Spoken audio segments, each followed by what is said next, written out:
de Alemania, de Bélgica, incluso supongo que de Países Bajos también, por algo se llama Países Bajos. Pero Thaís Gadialara nos va a estar dando otra visión de lo que ocurre con estas inundaciones. ¿Qué tal, Thaís? ¿Cómo te va? Muy buenos días.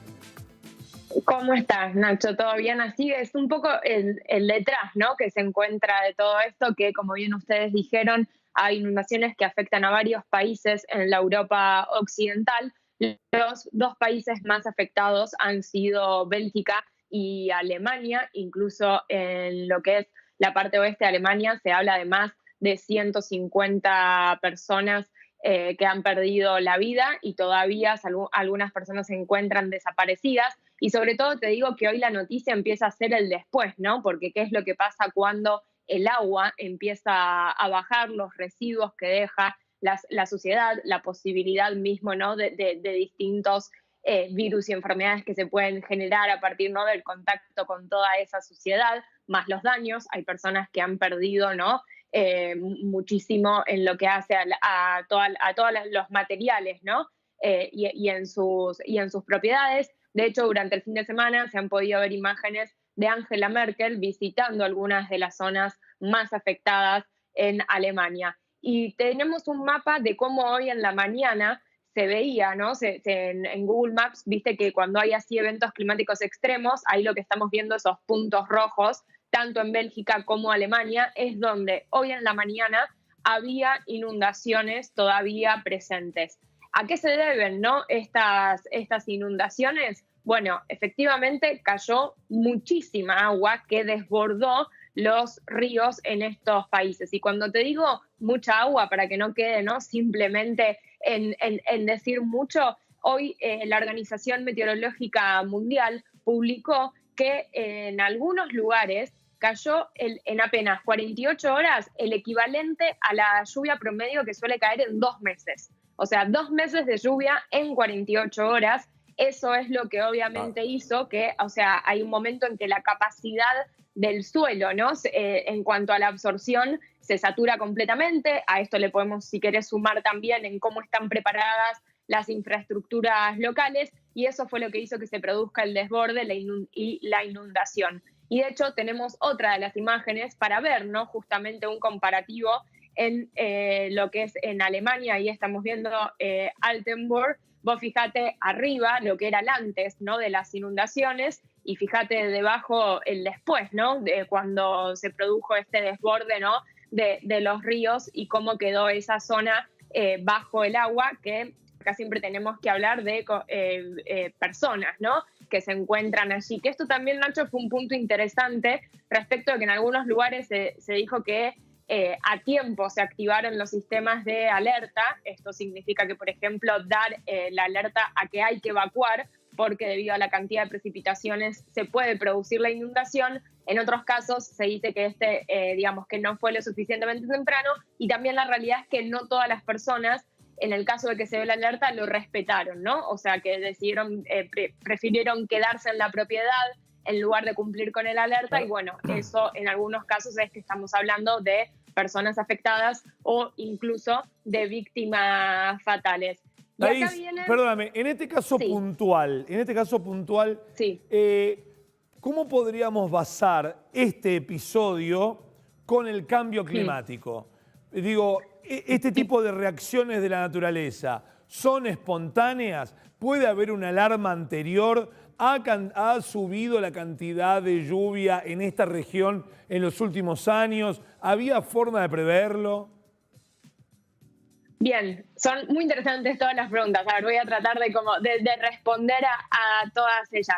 Lo que hay que tener en cuenta es que nunca se puede decir que el cambio climático, digamos, tiene una relación de causa-efecto directa sobre, ¿no? lo que son eventos climáticos extremos como los de este tipo. Y también la realidad es que la incidencia puntual sobre este evento, sobre estas precipitaciones, seguramente en las próximas semanas vamos a tener información científica en donde lo que se hace es ver, bueno, cuáles podrían ser las posibilidades de ocurrencia, es decir, que esto se diera efectivamente por el cambio climático, como por ejemplo ya se habló la semana pasada, ¿no? La semana pasada se confirmó que la ola de calor en lo que es América del Norte, en Estados Unidos y en Canadá, tuvo una incidencia del cambio climático. Entonces, seguramente sobre este evento puntual vamos a tener en las próximas semanas información científica que hable esto de que vos decís, ¿no?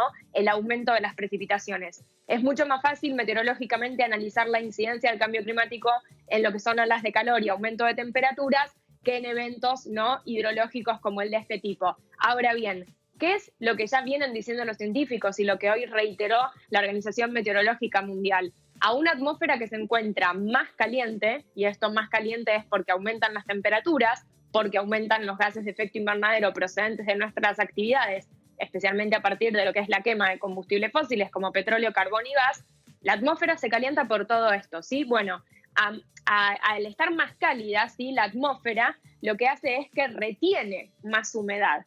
Entonces, al retener humedad, esto hace que haya más precipitaciones en episodios de tormentas y, por lo tanto, el riesgo de inundaciones. Ahora, vos también me preguntabas, ¿esto se puede prever? Bueno, ya todos los reportes científicos nos vienen diciendo que por el cambio climático los eventos climáticos van a ser más extremos, más frecuentes y más intensos. Entonces esto me lleva a la parte muy importante que creo que me voy a cansar de repetir en los próximos meses porque no se le da tanta importancia, que es la adaptación al cambio climático. Es cómo nos preparamos a los efectos que ya se encuentran presentes, ¿no?, en el cambio climático. Vos pensás que ahora Alemania va a hacer todo un plan, ¿no?, para poder ayudar y reconstruirse. Es un país desarrollado, pero ¿qué pasa esto? Si ocurre en un país en desarrollo, como viene ocurriendo en los últimos años, en donde ya ante la vulnerabilidad, efectos como estos, ¿no?, intensifican esa vulnerabilidad. Entonces es muy importante que se apliquen medidas, ¿no?, políticas de cómo nos preparamos ante estos eventos, y también algo muy importante, pensando en los países en desarrollo, que se le dé el financiamiento, ¿no?, a la adaptación para que los países en desarrollo como la Argentina puedan justamente implementar políticas para adaptarse, ¿no?, ante estos eventos. Cuando te hablo de políticas de adaptación, es esto también, ¿no? Son los sistemas de alerta temprana, es informar también a la ciudadanía y concientizar de que cuando estos sistemas de alerta se encienden hay que cumplirlos. Eso es algo muy importante. Yo recuerdo que en los incendios en Córdoba, ¿te acordás, Nacho? Sí. Los bomberos decían de que le habían dicho a la gente que evacúe y la gente por temor a perder, viste, las propiedades y demás se queda, y la realidad es que ahí lo que se pone en peligro es la propia vida. Entonces, como que es muy importante también cuando hablamos de estos eventos, informar y que la gente no sepa qué es lo que tiene que hacer ante eso. Entonces, es una evidencia de que obviamente ya hay hace muchos años efectos presentes del cambio climático y que al mismo tiempo que tenemos que reducir las emisiones, ¿no?, justamente para que estos efectos no sean cada vez mayores, tenemos que ya adaptarnos digamos, a lo inevitable, a lo que ya no está pasando. Claro. Thaís, tu generación, ¿ya llegó al poder?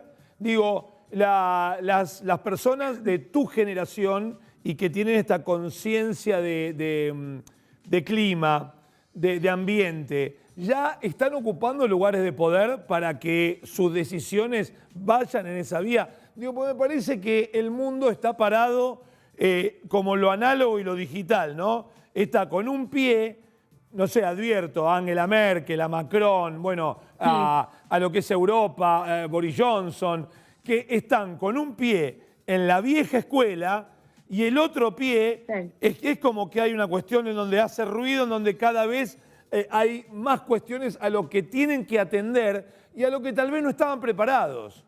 Entonces pregunto, ¿en algún lugar del mundo tu generación ha llegado al poder ya?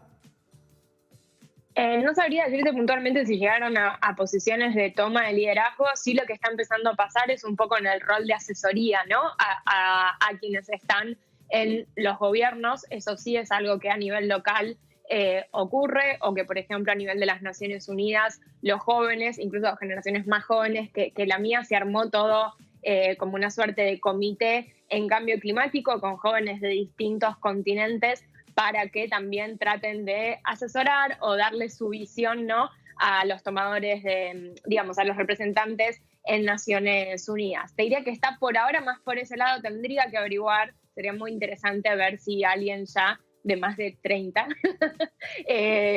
no soy tan joven, Nacho, que ya esté, ¿no?, en posiciones de poder, lo cual sería muy interesante, y en relación con eso déjame decirte que lo que están haciendo algunos países ahora es capacitar a jóvenes, más jóvenes que yo, o sea, entre los 20 y los 30, capacitarlos en cómo son las negociaciones climáticas para que esos jóvenes después formen parte de las delegaciones en la COP. Costa Rica, por ejemplo, inició ahora ese camino, están estos meses capacitando a jóvenes seleccionados para que algunos de ellos vayan con la delegación de su país, y esa es una manera también, ¿no?, de incorporar a los jóvenes en el proceso de toma de decisiones. Obviamente esto no significa que ese joven se va a poner a negociar directamente, ¿no?, con Estados Unidos en una reunión bilateral, pero sí que por lo menos a nivel de equipo se le empiece a dar una representación juvenil que vaya más allá, ¿no?, de la foto y el Día de la Juventud, sino que realmente puedan formar parte de aquellos procesos en donde se toman decisiones. Claro, no, porque es otro código. Yo lo que advierto, Thaís, es que es otro código y es otra matriz. Entonces, no es que solamente para la foto, uy, mirá, traje un joven y si ese joven es afroamericano, mejor. No, viste, era una cuestión de decir, Sí. mira, es otro código que yo no puedo descifrar, entonces necesito a alguien que lo hable. Era por eso. Sí, y a ver, Merkel cuando estuvo el fin de semana dijo que esto también demuestra que es necesario avanzar en la acción ante el cambio climático.